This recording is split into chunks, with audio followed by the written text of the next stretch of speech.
Hello मेरे dear साथियों, GW परिवार में आप सबका स्वागत है। और भाई आप जल्दी से पढ़ाई के बारे में बताएं, पढ़ाई आपकी कैसी चल रही है। हम तो आपको रेगुलर वे में बिल्कुल पढ़ाई रहे हैं, रेगुलर चल रही है क्लासें, है ना। अभी अल्टरनेट चल रही है, लेकिन आपका सपोर्ट रहा तो भाई बिल्कुल रेगुलर क्लासें हो जाएंगी, कोई दिक्कत नहीं है हमारे लिए। हम कितनी भी मेहनत आपके लिए कर सकते हैं, ठीक है। आप भी रेगुलर वे में पढ़ाई करो, अच्छी मस्त पढ़ाई करो, और यही आपकी जो पढ़ाई है अंत में आपको अच्छा रिजल्ट, अच्छा परिणाम लाकर देगी, ठीक है ना। चलो भैया, हमारा फर्स्ट चैप्टर चल रहा है जिसका नाम है विलियन सॉल्यूशन। और आज भैया हम जो विलियन और सॉल्यूशन में राउल्ट नियम बाष्पदाब तक पहुंच गए हैं, ठीक है ना। तो पहले भैया हम बाष्पदाब को बहुत बेहतरीन तरीके से अच्छे से समझेंगे, उसकी कंडीशन जानेंगे, और इसके बाद फिर राउल्ट नियम देखेंगे, है ना। राउल्ट नियम भैया मोस्ट इंपॉर्टेंट नियम है ना। तो इसको हमें बहुत देखना, अच्छे से समझना बहुत हमारी जिम्मेदारी बन जाती है, क्योंकि इंपॉर्टेंट है, ठीक है ना। तो बहुत अच्छे से समझेंगे, कोई दिक्कत नहीं है, ठीक है ना। चलो स्टार्ट करते हैं वीडियो को। और भाई जिसने सब्सक्राइब नहीं किया है सब्सक्राइब कर लो और वीडियो को शेयर कर दो भाई, ठीक है ना। चलो तो भैया हमारी पहली हेडिंग डाल लो भैया, क्या है? वाष्प दाब, वेपर प्रेशर, ठीक है ना। वाष्प दाब, वेपर प्रेशर। देखो भाई, आपको सबको पता है ना। हम इस चैप्टर में द्विअंगी विलयन पढ़ रहे हैं। मोस्टली हम पढ़ रहे हैं कौन सा भैया? द्विअंगी विलयन, ठीक है। द्विअंगी विलयन पढ़ रहे हैं, ठीक है ना। कौन सा पढ़ रहे हैं भैया? द्विअंगी विलयन। अच्छा सर, ये द्विअंगी विलयन क्या होता है? हमें तो अभी तक ये भी नहीं पता। हमने इतनी क्लासें पढ़ ली, बट हमें द्विअंगी विलयन के बारे में नहीं पता। यार ये गलत बात है ना। द्विअंगी, द्वि मतलब दो, अंगी मतलब अंग, दो अंग जिसमें हो। अब दो अंग जिसमें, अब दो अंग का मतलब दो अंग। देखो आपको पता है जो विलयन है उसमें भैया विलायक होता है और प्लस विलेय होता है। ये आप सब बहुत बेहतरीन तरीके से जानते हो। एक विलायक होता है और एक विलेय होता है। हाँ, अब भैया एक ही विलायक और एक ही जब विलेय होगा तो वो द्विअंगी बनेगा। दो अंग बन गए ना, एक विलायक और एक विलेय। हमने अक्सर देखा है कि विलयन में भैया बहुत सारे, दो से ज्यादा अंग भी होते हैं। जैसे आप वायु उठा लो, वायु भी एक विलयन है। अब वायु में दो से ज्यादा अंग है भाई, नाइट्रोजन है, ऑक्सीजन है, कार्बन डाइऑक्साइड है, और बहुत सारी गैसें। तो जिसमें जितने अवयव वो उतना अंगी हो जाएगा, है ना। और हमें मोस्टली पढ़ना है द्विअंगी, हमें मोस्टली पढ़ना है द्विअंगी। तो एक विलायक और एक विलेय जिसमें हो उसको हम बोल देते हैं द्विअंगी, ठीक है ना। तो चलो हम क्या पढ़ रहे हैं भाई? वाष्प दाब, वेपर प्रेशर। अब यहाँ देखो लिखा है क्या? वाष्प दाब। क्या लिखा है? वाष्प दाब। तो वाष्प द्वारा लगाया गया दाब, वाष्प दाब। खत्म करो, इतना सा सर, हाँ इतना सा ही। वाष्प द्वारा लगाया गया दाब वाष्प दाब कहलाता है। खत्म करो। लेकिन हम इसको बहुत बेहतरीन तरीके से समझेंगे, है ना। चलो आ जाओ, मान लेते हैं भाई हमारे पास ये एक पात्र है, ठीक है। और ये पात्र जो है ना एकदम बंद है। ये पात्र है एकदम, क्या है बेटा? बंद है। ये पात्र खुला नहीं है, ये पात्र क्या है? बंद। खुले पात्र का भी बताएंगे, समझाएंगे, टेंशन मत लो, है ना। ये बंद पात्र बंद है। अब इस पात्र में मान लेते हैं यहां तक कोई द्रव भरा हुआ है। यहां तक क्या भरा हुआ भैया? इसके अंदर कोई द्रव भरा हुआ है, ठीक है ना। यहां तक कोई द्रव भरा हुआ है। अब कोई सा भी द्रव हो सकता है ना। अब मान लेते हैं हम इसके अंदर जल ही भरा है, जल ही भरा है, या कोई और द्रव भरा है ना। लेकिन इसके अंदर जो भी द्रव भरा है वो वाष्पशील है, मतलब उसके अंदर वाष्प बनेगी। अभी समझ में जाएगा वाष्प क्या होती है, ठीक है ना। चलो तो इसके अंदर क्या भरा हुआ है भैया? कोई द्रव भरा हुआ है ना। और द्रव के रूप में हम मान लेते हैं जल भरा हुआ है, ठीक है ना। चलो अब अगर हम इस द्रव को गर्म करेंगे, क्या करेंगे भैया? गर्म। अब देखो गर्म करेंगे तो इसको ताप देना पड़ेगा। ताप देना पड़ेगा नहीं? आप बोलोगे हाँ सर ताप देना पड़ेगा। तो ताप हम देंगे, ताप हम देंगे, और एक कंडीशन पर हम ताप को क्या कर देंगे भैया? स्थिर कर देंगे, है ना। तो यहाँ ध्यान रखना कि ताप हमारा स्थिर होना चाहिए, बदलते नहीं रहना चाहिए। देखो स्टार्टिंग में तो आप ताप दोगे तो ताप स्टार्टिंग में तो बढ़ाओगे। जैसे मान के चलो 10 है, 20 है, और मान के चलो ताप 70 तक हो गया, तो फिर 70 से ज्यादा नहीं बढ़ाना। फिर 70 को क्या कर देना? स्थिर कर देना, ठीक है। और स्थिर ताप पर इसको गर्म करना है, ठीक है ना। तो ध्यान रखना इस बात को। चलो आ जाओ, देखो भाई अब हम इसको गर्म करेंगे, ध्यान समझना। अगर हम इस द्रव को गर्म करेंगे तो ये जो द्रव है वो वाष्प में परिवर्तित होगा। आप बोलोगे हाँ सर वाष्प में परिवर्तित होगा, जाहिर सी बात है वाष्प में परिवर्तित होगा, इसकी भाप बनेगी। वाष्प में परिवर्तित होना मतलब द्रव को गैस में परिवर्तित होना का मतलब होता है बेटा, वाष्प में परिवर्तित होना मतलब द्रव को गैस में परिवर्तित करना। क्लियर है? ठीक है। तो ये जैसे ही हम स्थिर ताप कर देंगे तो एक समय आएगा और उस समय पे ये जो द्रव है वो वाष्प में परिवर्तित हो जाएगा और इस क्रिया को हम क्या कहेंगे? वाष्पन। क्या कहेंगे बेटा? इस क्रिया को हम वाष्पन कहेंगे, है ना। तो वाष्पन क्या है? जब कोई द्रव गैस में परिवर्तित हो जाता है तो उस क्रिया को हम वाष्पन कहते हैं, ठीक है ना। और स्टार्टिंग में बेटा, स्टार्टिंग में ये जो वाष्पन की क्रिया है वो तेज होगी। ध्यान रखना, स्टार्टिंग में वाष्पन की क्रिया क्या होगी? तेज होगी, है ना। मान लेते हैं स्टार्टिंग में जो वाष्पन है वो v1 वेग से हो रहा है। कितने वेग से हो रहा है भैया? v1 वेग से। आगे सुनो आप। अब भैया वाष्पन होता जाएगा, होता जाएगा, होता जाएगा। अब जब वाष्पन होगा तो यहाँ तो भैया बहुत सारी वाष्प एकत्रित हो जाएगी। बहुत सारी वाष्प एकत्रित हो जाएगी कि नहीं? आप बोलोगे हाँ सर, यहाँ तो बहुत सारी वाष्प एकत्रित हो जाएगी। तो ये जो वाष्प है इसके जो अणु दिख रहे हैं ना आपको, छोटे छोटे ये जो अणु दिख रहे हैं ना, ये भैया वाष्प अणु हैं। क्या है भैया? ये वाष्प अणु हैं, ठीक है ना। ध्यान रखना, ये क्या है? वाष्प अणु। और जब ये वाष्प अणु टूटेंगे तो ये भाप बन जाएगी। जब ये वाष्प अणु क्या करेंगे भैया? टूटेंगे, फूटेंगे तो भाप बन जाएगी। क्या बन जाएगी? भाप। और अगर ये पात्र खुला होता तो भाप ऊपर उड़ जाती, लेकिन ये तो पात्र बंद है तो भाप ऊपर नहीं उड़ पा रहे, ठीक है। तो ये जो वाष्प है इसके जो छोटे छोटे अणु हैं इनको वाष्प अणु कहेंगे, ठीक है ना। चलो अब आगे, जब ये बहुत सारी वाष्प यहाँ बन जाएगी बहुत सारी वाष्प यहाँ बन जाएगी तो फिर अब ये पात्र बंद है तो ये वाष्प बाहर तो निकल नहीं पा रहे, फिर क्या होगा?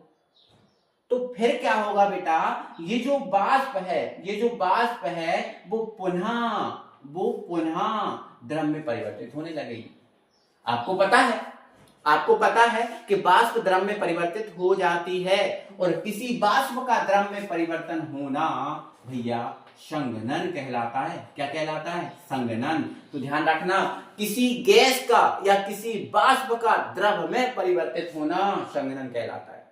किसी द्रव का वाष्प में परिवर्तित होना, ये जो क्रिया है, ये वाली क्रिया आपको दिख रही है ना ऊपर वाली, ये क्रिया है वाष्पन और ये क्रिया क्या है? संघनन है। तो किसी वाष्प का द्रव में परिवर्तित होना क्या कहलाएगा? संघनन। तो स्टार्टिंग में ये जो वाष्पन की जो दर है वो ज्यादा होगी और जो संघनन है इसका जो वेग है, मान लेते हैं v2 है, ये होगा कम। स्टार्टिंग में ये वाष्पन ज्यादा लेकिन संघनन कम।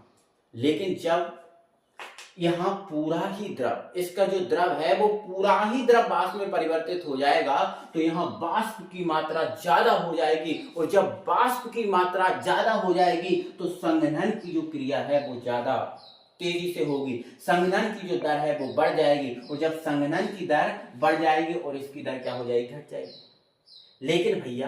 लेकिन भैया एक समय फिर ऐसा जरूर आएगा कि वाष्पन और संघनन की जो वेग है वो इक्वल हो जाएगा, बराबर हो जाएगा। क्या कह रहा हूं? स्टार्टिंग में ये तेज है, स्टार्टिंग में ये कम है, लेकिन जब यहां बहुत सारी वाष्प बन जाएगी तो बाद में ये वाली क्रिया तेज हो जाएगी, ये वाली क्रिया मध्य हो जाएगी। लेकिन एक समय ऐसा जरूर आएगा कि ये दोनों की क्रिया क्या हो जाएंगी? बराबर हो जाएंगी, है ना। क्योंकि जब ये पूरी वाष्प इसमें द्रव में परिवर्तित हो जाएगी तो ये तो दर कम हो जाएगी, जब ये दर कम हो जाएगी तो इसके इक्वल भी हो जाएगी। समझ रहे हो आप? ध्यान से सुनो, इधर ध्यान सुनो। स्टार्टिंग की बात करें, अगर स्टार्टिंग की बात करें तो ये जो v1 वेग है मतलब वाष्पन की क्रिया है वो ज्यादा होगी और जो संघनन की क्रिया है वो कम होगी, है ना। संघनन की क्रिया कम होगी, ठीक है ना।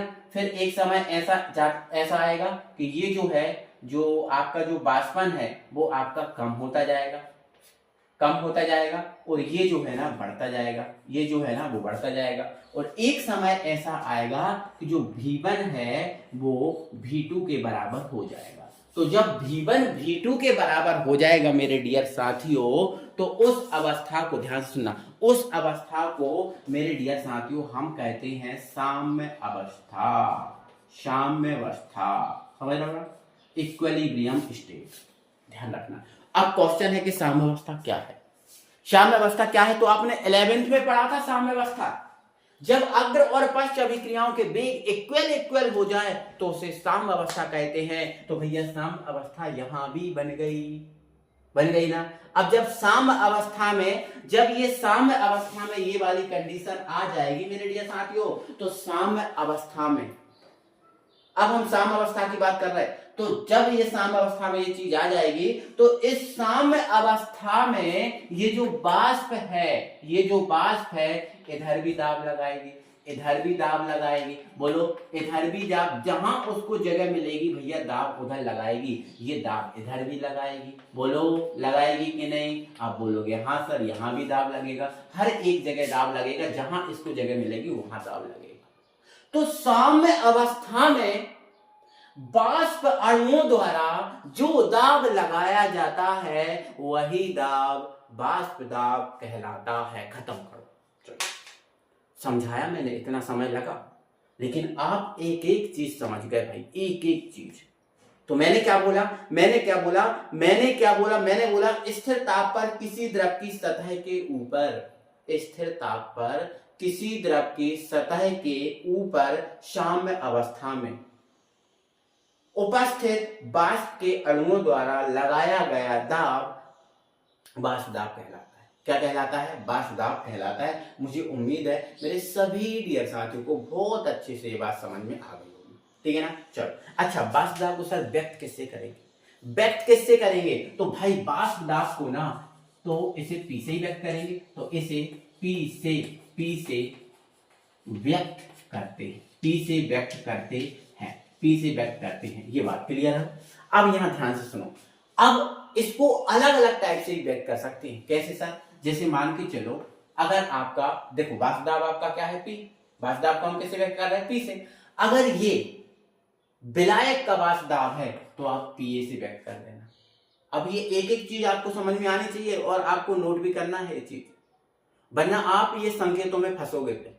तो अगर हमारे पास विलायक है तो विलायक के वाष्प दाब को हम किससे व्यक्त करेंगे? पीए से।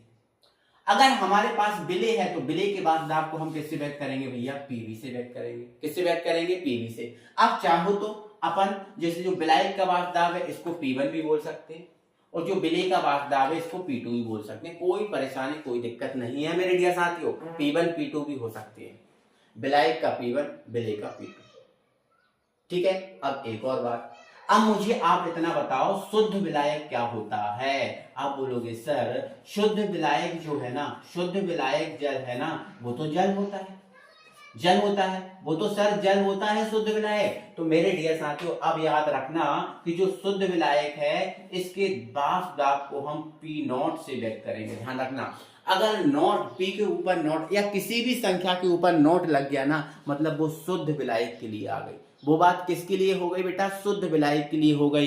तो इतना याद रखना कि शुद्ध विलायक अगर है तो नोट लग जाएगा, है ना। तो शुद्ध विलायक के वाष्प दाब को हम P0 से व्यक्त करेंगे, है ना। या देखो विलायक है तो आप A भी ले सकते हो, है ना। क्या ले सकते हो? A, या फिर आप 1 भी ले सकते हो। 1 आप विलायक के लिए लेके चलो और 2 आप विलेय के लिए लेके चलो। कोई परेशानी, कोई दिक्कत है? मुझे उम्मीद है इतनी सी दिक्कत तो नहीं होगी। क्लियर है? चलो, अब आगे अगला कॉन्सेप्ट समझो। देखो, अब ये परिभाषा लिख लेना बेटा। ये जो परिभाषा दिख रही है ना, ये आपको लिखना है, और मैं कह रहा हूं भाई ये डायग्राम भी बनाना। स्क्रीनशॉट लो, ये डायग्राम अपनी कॉपी में बनना चाहिए। एक एक चीज इसमें समझ में आपको आ गई होगी, मुझे उम्मीद है सबको, है ना। अब जो वाष्प दाब से संबंधित अगली कंडीशन है उसको समझो जरा ध्यान से। चलो मेरे डियर साथियों, यहाँ पर ध्यान से पहले समझो, फिर हम आपको इसको परिभाषा भी और लिखने का तरीका ही बता देंगे, ठीक है। ध्यान समझो। हमारे पास भाई पहले यहाँ देखो, दो बातें यहाँ समझो कि यहाँ पर बेटा जो वाष्पशील पदार्थ, अब यहाँ देखो वाष्पशील पदार्थ का मतलब जिसके अंदर वाष्प बनती है वो वाष्पशील पदार्थ है। सिंपल है, जिसके अंदर भी वाष्प बनेगी वो वाष्पशील पदार्थ। और वाष्पशील पदार्थ में जल हुआ, दूध हुआ, और ऐसे पदार्थ जिसके अंदर वाष्प बनती है वो आपके आते हैं। जल और दूध तो आपके स्पेशल है, इसके अलावा जिसके अंदर वाष्प बनेगी वो सब आ जाएंगे, ठीक है। अब अवाष्पशील पदार्थ क्या होता है? अवाष्पशील पदार्थ तो ऐसे पदार्थ जिनके अंदर भाई वाष्प बनती नहीं, जिसके अंदर वाष्प नहीं बनती वो आपका अवाष्पशील पदार्थ। आप नमक को गर्म करो, वाष्प नहीं बनेगी, आप करके देख लेना भाई। आप शक्कर को गर्म करना, आप यूरिया को गर्म करना, आप ग्लूकोज को गर्म करना, आप तेल को गर्म करना, इनमें वाष्प नहीं बनती। अब जिसमें वाष्प नहीं बनती वो क्या है? अवाष्पशील। और जिसके अंदर वाष्प बनती है वो क्या है? वाष्पशील, ठीक है ना। चलो अब यहां ध्यान समझो, हमने भैया यहाँ पर ये जो पात्र है, इस पात्र में हमने शुद्ध विलायक लेके रखा है। क्या रखा है भाई? शुद्ध विलायक। और शुद्ध विलायक क्या होता है भाई? जल होता है, सबको पता है शुद्ध विलायक जल होता है। अब अगर मैं भाई इसको गर्म करूं, अगर मैं क्या करूं, इसको गर्म करूं, ठीक है सर, गर्म करेंगे। तो अगर हम इसको गर्म करेंगे, और स्थिर ताप पर ही गर्म करना है, किस पर? स्थिर ताप पर, मतलब ताप को बढ़ाना घटा नहीं है, फिक्स कर देना। जब हम भैया इसको स्थिर ताप पर गर्म करेंगे, अब मेरी बात ध्यान सुनना, जब हम स्थिर ताप पर इसको गर्म करेंगे तो इसके ऊपर बहुत सारे वाष्प अणु बनेंगे, इसके ऊपर बहुत सारे वाष्प अणु बनेंगे। आप बोलोगे हाँ सर बहुत सारे वाष्प अणु बनेंगे, है ना, बहुत सारे वाष्प अणु इसके ऊपर बनेंगे, बनेंगे ना, क्योंकि भाई शुद्ध विलायक से इसको गर्म करेंगे तो भाई ये वाष्पशील तो हो गई, वाष्पन तो इसका हो गई, मतलब ये द्रव वाष्प में परिवर्तित हो गई, बिल्कुल होगा। और जब ये द्रव वाष्प में परिवर्तित होगा तो इसके ऊपर बहुत सारे वाष्प अणु बनते हैं। आपने देखा होगा चाय बनाते समय, आपने चाय बनाई है कभी? और नहीं बनाई तो आज बना के देखना। जब आप चाय बनाओगे तो कुछ समय बाद देखना कि उसके ऊपर गोल गोल अणु बनने लगते हैं। इन गोल गोल अणुओं को वाष्प अणु कहते हैं। क्या कहते हैं? वाष्प अणु कहते हैं। अगर वाष्प अणु कहते हैं, क्लियर है? अगर ये पात्र खुला है, अगर ये पात्र क्या है? खुला है, तो ये जो वाष्प अणु है जब बहुत सारे बनेंगे तो फूटेंगे भी, जब बहुत सारे वाष्प अणु बनेंगे तो ये फूटेंगे भी। अब जब ये फूटेंगे तो इनसे क्या निकलेगी? भाप निकलेगी। क्या निकलेगी बेटा? भाप निकलेगी। क्या निकलेगी? भाप। तो ये होगी भाप, है ना, और ये हो गए क्या? अपने वाष्प अणु बन गए। क्या बन गए? वाष्प अणु, ठीक है ना, वाष्प अणु, ठीक है ना, तो ये वाष्प अणु है ना। तो आप देखना चाय बनती है तो वो गोल गोल अणु बनती है, उन्हें वाष्प अणु कहते हैं, ठीक है ना। और ये वाष्प अणु टूटते हैं तो क्या बन जाती है? भाप। अब मेरी बात सुनना, अब मेरी बात सुनना, अब ये जो वाष्प अणु टूटेंगे, वाष्प अणु टूटेंगे तो इसकी सतह पर क्या लगाएंगे? दाब लगाएंगे। क्या लगाएंगे भैया? दाब लगाएंगे, है ना, साम, लेकिन ये दाब साम अवस्था में ही लगेगा और इसमें भी साम अवस्था आ जाएगी, ठीक है। लेकिन एक खुला पात्र है तो साम अवस्था बहुत अंत में, बहुत समय बाद आएगी, है ना, बंद पात्र में जल्दी आ जाती है, ठीक है। तो ये जो वाष्प अणु टूटेंगे तो इस पर क्या लगाएंगे? दाब, और वही दाब क्या होगा? वाष्प दाब होगा। वही दाब क्या होगा? वाष्प दाब होगा। लेकिन मेरे डियर साथियों, मैं आपको बताना सिर्फ इतना चाह रहा हूं कि अगर आपका शुद्ध विलायक है तो ये वाष्प अणु बहुत ज्यादा बनेंगे, और बहुत ज्यादा वाष्प अणु बनेंगे तो बहुत ज्यादा टूटेंगे भी, और जब बहुत ज्यादा टूटेंगे तो बहुत ज्यादा दाब भी लगाएंगे। तो बहुत ज्यादा दाब भी लगाएंगे मतलब ये जो वाष्प दाब है शुद्ध विलायक का, मतलब पी नॉट है, पी नॉट वन बोलूं ऐसा। तो ये जो शुद्ध विलायक का वाष्प दाब है वो बहुत ज्यादा भी होगा, मतलब ये वाष्प दाब क्या होगा? अधिक होगा, ये वाष्प दाब अधिक होगा। तो मुझे आप सिर्फ इतना बताएं, मैंने क्या बताया? मैंने आपको ये बताया अगर आपके पास कोई शुद्ध विलायक है तो उसका वाष्प दाब सबसे ज्यादा होगा, बस खत्म करो। और जल का वाष्प दाब तो बहुत ज्यादा होता है, ठीक है। तो अभी आप कितना सीखे? अभी ये सीखे शुद्ध विलायक का वाष्प दाब अधिक होता है। क्यों होता है? क्योंकि शुद्ध विलायक होता है तो उसमें बहुत सारे वाष्प अणु बनते हैं, बहुत सारे वाष्प अणु बनेंगे, बहुत सारे टूटेंगे, तो बहुत सारा दाब लगाएंगे तो वाष्प दाब क्या हो जाएगा? अधिक। अब आगे सुनो, आगे सुनो। लेकिन मैंने क्या किया बेटा? ये गलती की कि जो जल था, शुद्ध विलायक था, उसमें मैंने नमक मिला दिया। क्या मिला दिया? नमक। और नमक भैया अवाष्पशील पदार्थ है। नमक क्या है? अवाष्पशील पदार्थ है, कोई वाष्प नहीं बनती, ठीक है। अब आगे सुनो। तो भैया जब मैंने इसको में जल में नमक मिला दिया, जल में क्या कर दिया? नमक मिला दिया, और हमने इसको स्थिर ताप पर क्या किया भैया? गर्म किया। क्या किया? गर्म। तो देखो अब आप ध्यान से सुनना, जो नमक है वो वाष्प में परिवर्तित होगा, बोलो होगा कि नहीं होगा? आप बोलोगे सर नहीं होगा। बोलो क्यों नहीं होगा? क्यों? क्योंकि नमक तो सर अवाष्पशील है, उसमें तो वाष्प बनती ही नहीं है। अब जब वाष्प नहीं बनती तो वाष्प में परिवर्तित कैसे होगा? नहीं होगा सर, बिल्कुल। जब वाष्प में परिवर्तित नहीं होगा, नमक वाष्प में परिवर्तित नहीं होगा। और बताओ नमक मिला किसके साथ है? आप बोलोगे सर जल के साथ मिला है। तो नमक जल के साथ अच्छे से मिल जाएगा, घुल जाएगा। जल में नमक अच्छे से मिल जाएगा, घुल जाएगा, और मतलब जो नमक है जल के साथ अच्छी बॉन्डिंग भी बना लेगा। तो अब हम इसको गर्म करेंगे तो नमक तो वाष्प में परिवर्तित होगा नहीं? हाँ सर नहीं होगा। अब नमक वाष्प में परिवर्तित नहीं होगा, साथ में ये जल के अणुओं को भी वाष्प में परिवर्तित नहीं होने देगा। क्यों? क्यों भैया मैं नहीं हो रहा, तुम भी मत हो, क्या दिक्कत है? एक बुरा व्यक्ति की संगत पकड़ लो तो वो बुरा व्यक्ति तुम्हें भी बुरा कर देगा। उसके अंदर जितने भी खराब गुण है वो आपके अंदर आ जाएंगे अगर आप बुरी संगति कर लो तो। इसलिए कहते हैं अच्छे लोगों की संगति करो। कहते हैं ना हमारे माँ बाप, अच्छे लोगों की संगति करो, इसी कहते हैं, क्योंकि संगति का असर पड़ता है। भाई इसको पढ़ के नमक को हमने जल में मिलाया तो नमक तो खुद वाष्प में परिवर्तित हो नहीं रहा था, साथ में ये जल के अणुओं को भी वाष्प में परिवर्तित नहीं होने दे रहा भाई। अब जल के अणुओं को भी वाष्प में परिवर्तित नहीं होने दे रहा, इसलिए भैया यहाँ जो वाष्प अणु है वो कम बन रहे हैं। अब वाष्प अणु कम बन रहे हैं तो कम वाष्प अणु बन रहे हैं तो कम ही टूटेंगे फूटेंगे, और कम ही टूटेंगे फूटेंगे तो भैया कम ही तो दाब होगा, ज्यादा दाब क्यों हो जाएगा, नहीं ना। इसलिए वाष्प दाब जो है ना वो मान लेते हैं, इसका ये सॉल्यूशन है ना विलयन है तो इसको PS से भी दर्शा सकते हैं, या P से कोई लिख कर ली, ठीक है। तो इसका जो वाष्प दाब होगा ये कम हो जाएगा। तो क्यों हुआ कम, क्यों हुआ कम? क्योंकि सर आपने अवाष्पशील पदार्थ मिला दिया था ना, और अवाष्पशील पदार्थ खुद तो द्रव में परिवर्तित हो नहीं रहा था, सॉरी खुद तो वाष्प में परिवर्तित हो नहीं रहा था, साथ में जल के अणुओं को भी वाष्प में परिवर्तित नहीं होने दिया, तो वाष्प अणु कम बने तो कम टूटे फूटे, कम लगाया दाब, कम दाब लगाया तो वाष्प दाब कम। तो अच्छा एक बात आपको क्लियर हो गई कि शुद्ध विलायक की तुलना में जो विलयन है उसका वाष्प दाब कम होता है। हो गई बात क्लियर कि नहीं?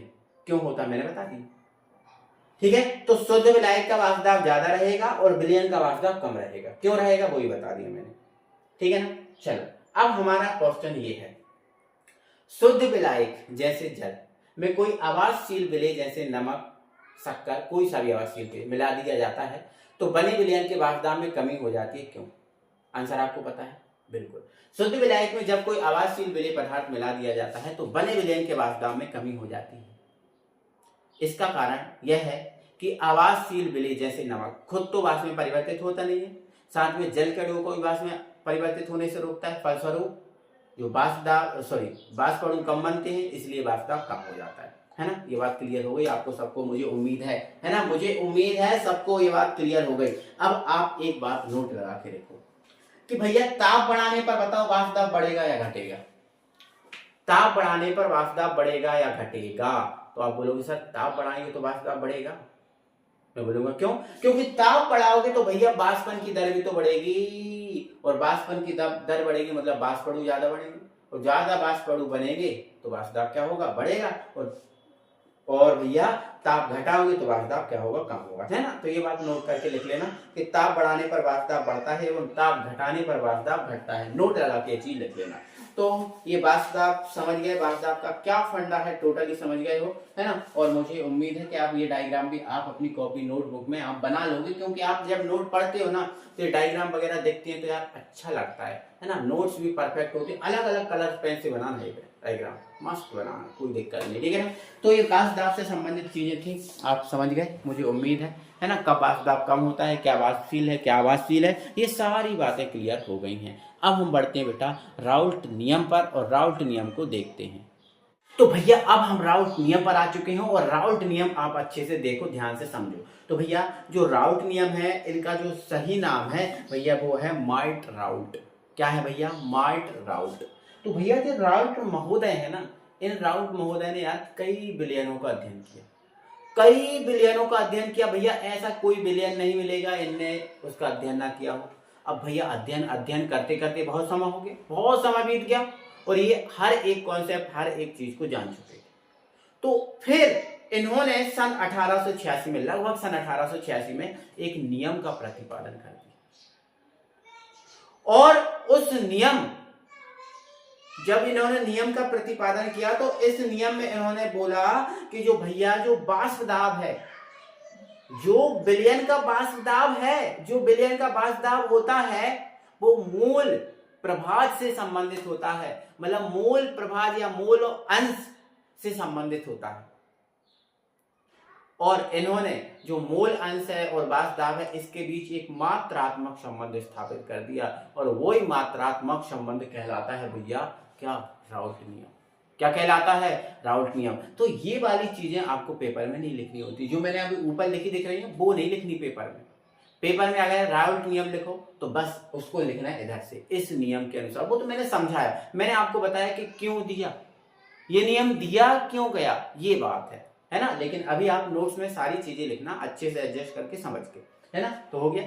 तो नोट में अपन को पेपर में कहां से लिखना है? यहाँ से, इस नियम के अनुसार। अब ये तो हमें पता चल गया कि इन्होंने किसके बीच संबंध बताया, कैसे संबंध, ये तो हमें पता चल गया, है ना। और बहुत सारे विलयनों का अध्ययन किया भी बता, लेकिन पेपर में यहाँ से लिखना है।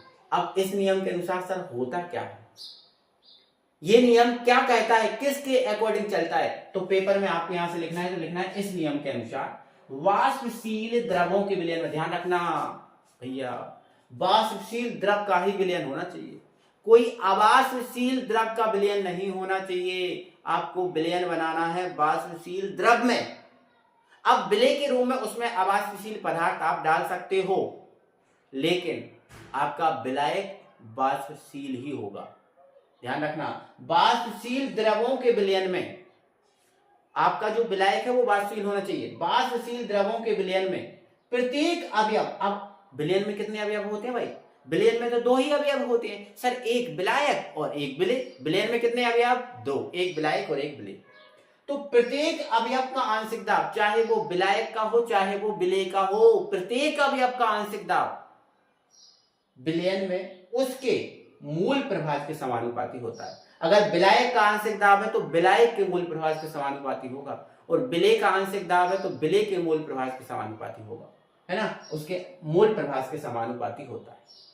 क्लियर है? अब थोड़ा इसको आगे बढ़ाएंगे, है ना, एक लाइन हम लिखेंगे यहाँ पर। देखो भाई हम क्या कर रहे हैं, इसको आगे बढ़ा रहे हैं, ठीक है ना, तो और बहुत अच्छे तरीके से बढ़ा रहे हैं, एक एक चीज स्पष्ट करती है ना। तो ध्यान सुनो, मानव विलयन में दो अवयव विलायक और विलय हैं, और भाई होते भी, ठीक है, मानव विलयन में दो अवयव, ठीक है, एक विलायक और दूसरा आपका क्या है, एक विलय, है ना, ये उपस्थित है, ठीक है, मान लिया हमने, कोई लिखने की जरूरत नहीं, ठीक है। चलो अब जिनके आंशिक दाब, अब विलायक के लिए हम मान लेते हैं भाई पीए ही मानते हैं, और विलय के लिए मान लिया हमने क्या, पीबी, है ना, और भाई इसको P1 P2 भी मान सकते हो, समझ रहे हो आप, विलायक के लिए P1 विलय के लिए P2 मान सकते हो, है ना, और यहाँ X1 X2 भी मान सकते हो, ठीक है, और इनके जो आंशिक दाब है वो हमने मान लिए X1 XA X2, XA X भी मान लिए, ठीक है, आंशिक दाब PA PB मान लिए, और जो मूल प्रभाज हैं उनको XA और X भी मान लिए। क्लियर है? ठीक है।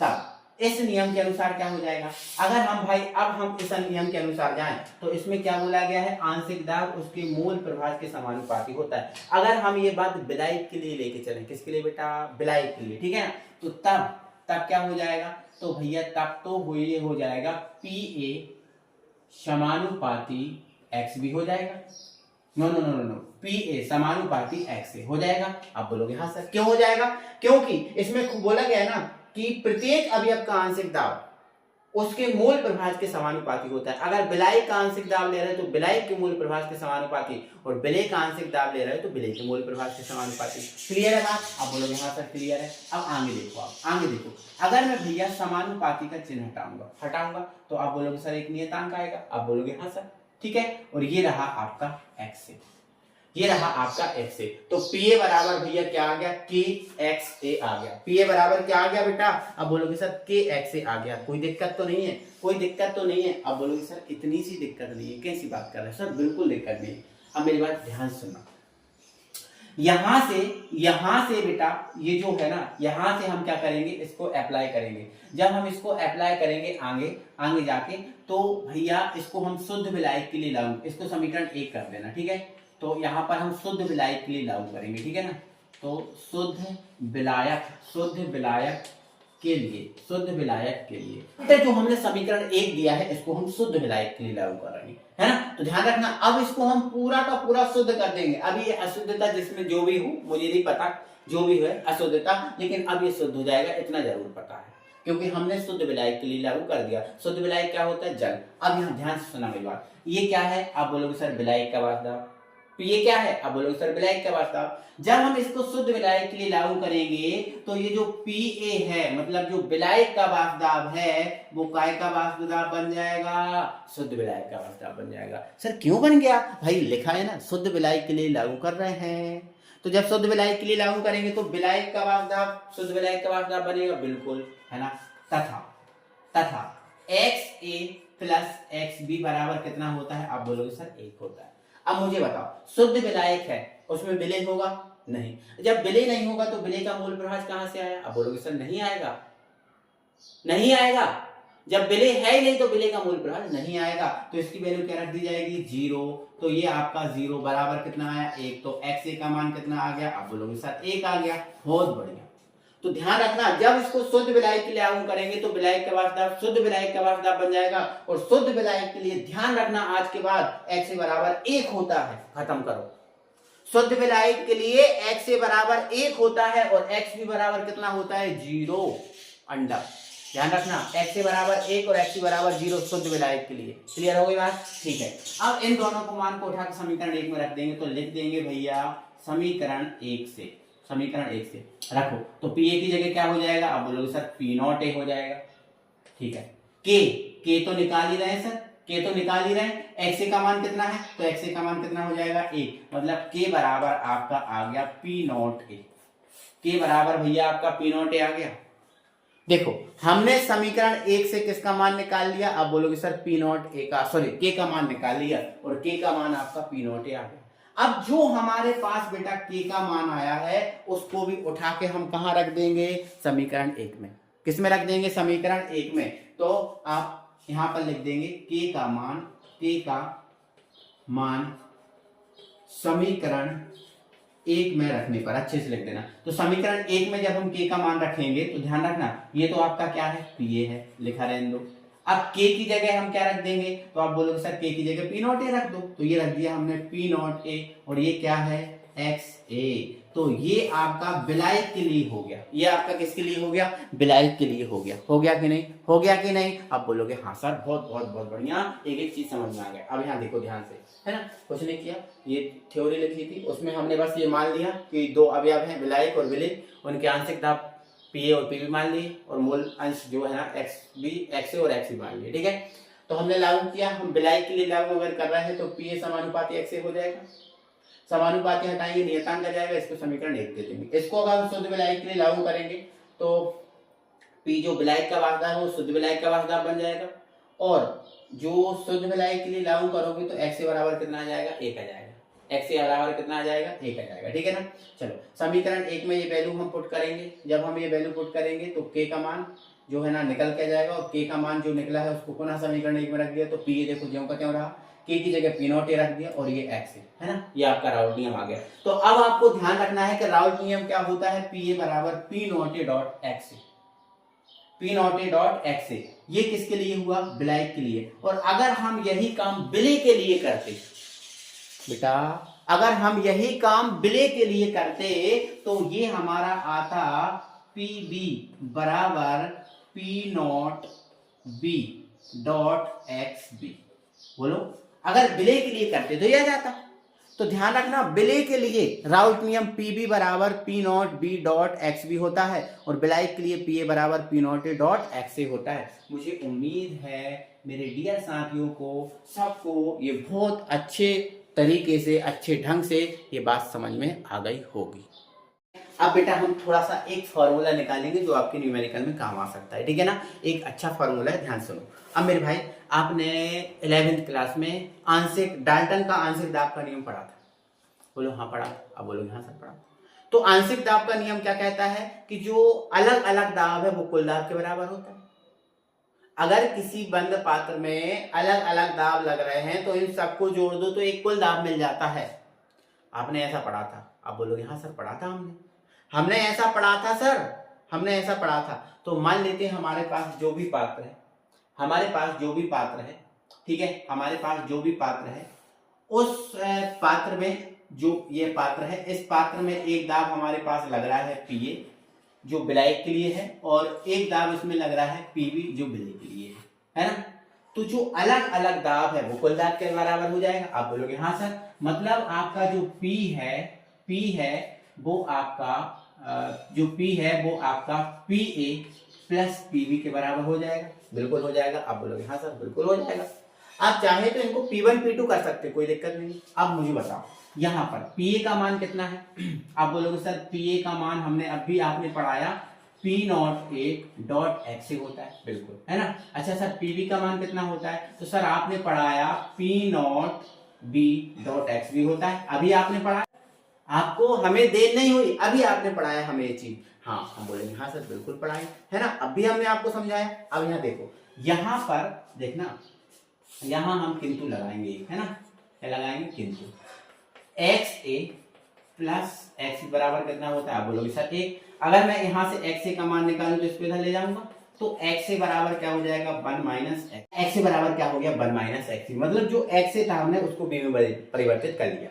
अब यहाँ ध्यान सुनना पड़ेगा, ठीक है। अब हम जो x है उसकी वैल्यू पुट कर देंगे, ठीक है। तो ये आपका p रहा, ठीक है, और ये आपका p नॉट a है ना, और x a की जगह भैया 1 माइनस एक्स भी रख दिया, तो 1 माइनस का एक्स भी, और ये प्लस, और ये आपका p नॉट b है डॉट एक्स भी है। क्लियर है, ठीक है। अंदर मल्टीप्लाई कर लो इसका, तो ये हो जाएगा p नॉट a, इसका एक में होगा है ना, फिर इसका इसमें होगा, तो आपका ये p नॉट a और ये आपका x भी हो गया, और प्लस का p नॉट b है ना, डॉट x भी रहेगा, कोई दिक्कत नहीं है ना। आगे हम क्या करेंगे भैया, देखो ये p नॉट a है, ज्यों का त्यों है, ठीक है। इसको आगे इसको पीछे भी कर सकते हैं क्योंकि ये माइनस वाला है, या फिर आप यूँ समझ लो कि जब भाई इसमें और इसमें देखेंगे x भी इधर ही x भी इधर, तो x भी हम कॉमन लेंगे, पहले इसको लिखेंगे और फिर इसको लिखेंगे। ध्यान रखना, जब हम x भी कॉमन लेंगे तो यहाँ क्या बचेगा, आप बोलोगे जब सर आप x भी कॉमन लोगे तो इधर बचेगा आपका p नॉट b। अच्छा सर इसको पहले, ये पहले था, इसको क्यों लिख रहा है, क्यों, ये प्लस वाला है इसलिए हम इसको मान ले रहे हैं कि पहले लिखा है, ठीक है, ये पहले लिखा है। तो x भी कॉमन लिया तो p नॉट b बचा, और यहाँ से x भी कॉमन लिया तो बचा आपका p नॉट a है ना, p नॉट a है ना। तो ये p बराबर है ना, तो ये फॉर्मूला भी आपको नोट कर लेना है अच्छे से, ये फॉर्मूला भी आपको काम आएगा, ये फॉर्मूला भी आपको काम आएगा भाई, नोट कर लेना, अच्छे से नोट कर लेना, काम आएगा आपके लिए न्यूमेरिकल में, ठीक है। तो ये अपन ने पढ़ा कि हमने p का एक अलग से फॉर्मूला भी निकाल लिया है, और डाल्टन के आंशिक दाब के नियम अनुसार आपको राउल्ट नियम की बेटा सीमाएं हैं उनको भी देख लो। तो देखो राउल्ट नियम पहली बात तो ये तनु विलयनों पे लागू होता है, ध्यान रखना, तनु विलयनों पर, पतले विलयन है उन पर ही लागू होगा, गाढ़े विलयनों पर ये लागू नहीं होता, ठीक है। अगला नियम, यह जो नियम है वो वाष्पशील द्रवों के विलयनों पर ही लागू होता है। अगर तुमने सोच लिया कि अवाष्पशील कोई विलायक ले लो और उसमें विलयन बना, नहीं, वाष्पशील विलयनों का द्रव होना चाहिए, ठीक है ना, ध्यान रखना, ओके।